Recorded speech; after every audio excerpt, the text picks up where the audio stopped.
بسم الآب والابن والروح القدس الإله الواحد آمين. قديستنا النهاردة هي قديسة جميلة جدا، هي القديسة أرابسيما. كانت القديسة أرابسيما عذراء بتعيش مع مجموعة من العذارى مكرسات زي الراهبات، وكانت المجموعة دي برئاسة واحدة اسمها جيانا في مدينة روما. وكان في الوقت ده حاكم المدينة في روما هو الملك ديكلوديانوس.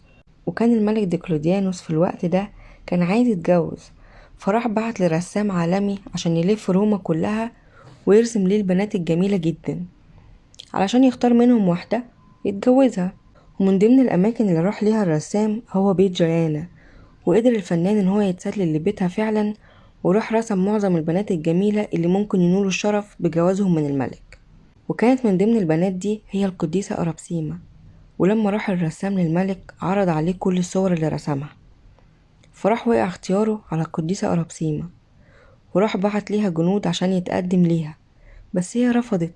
ولما عرف الملك ان هي رفضت اتضايق جدا، راح بعت ليها جنود وقال لهم ان هم يجيبوها له بالقوة.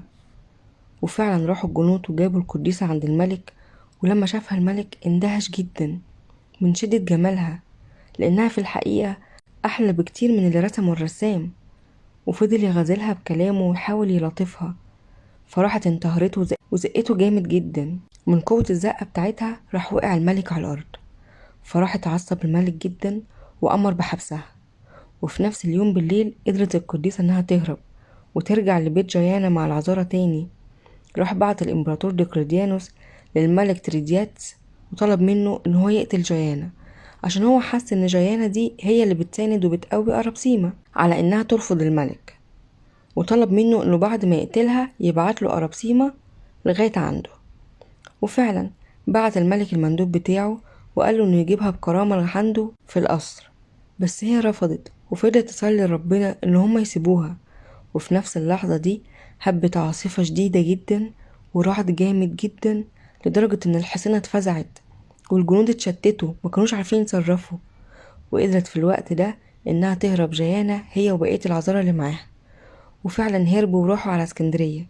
ومن اسكندرية قدروا يعبروا الأراضي المقدسة لأرمانيا، وخلاص استقروا في العاصمة بتاعة أرمانيا. وكانوا بيدبروا ويجمعوا الفلوس بتاعتهم من شغلهم في الخياطة.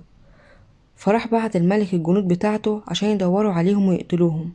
وبعد مدة قدروا الجنود ان هم يلاقوهم، وراح حكم الملك على أرابسيما بتعذيبها، فأمر الجنود ان هم يقطعوا أطرافها ويرموها في النار لغاية ما نالت إكليل الشهادة واستشهدت. وقتل الجنود بقية العذارى اللي كان عددهم حوالي 35 بنت، وفضلوا يعذبوا فيهم لغاية الموت. وكانت المذبحة دي يوم 5 أكتوبر سنة 312. وبعدها بأسبوع نال الملك عقابه في يوم كان بيصطاد في الغابة، فراح اتحول لشكل خنزير بري، ومحدش شافه ولا عرفه غير القديس غرغوريوس اللي كان محبوس في جب لمدة 15 سنة. وساعتها ظهر للقديس غرغوريوس الشهادات في رؤية في مدينة أشميازن، واتبنت حوالين الكنيسة الكبيرة هناك 3 كنايس في موضع استشهاد العذارى دول، وعيدهم يوم 29 سبتمبر. بركة صلواتهم تكون مع جميعنا أمين.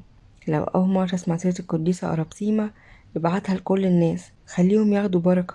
وتابع صفحتي واستنوني كل يوم بالليل الساعة 8 مع سيرة قديس جديد.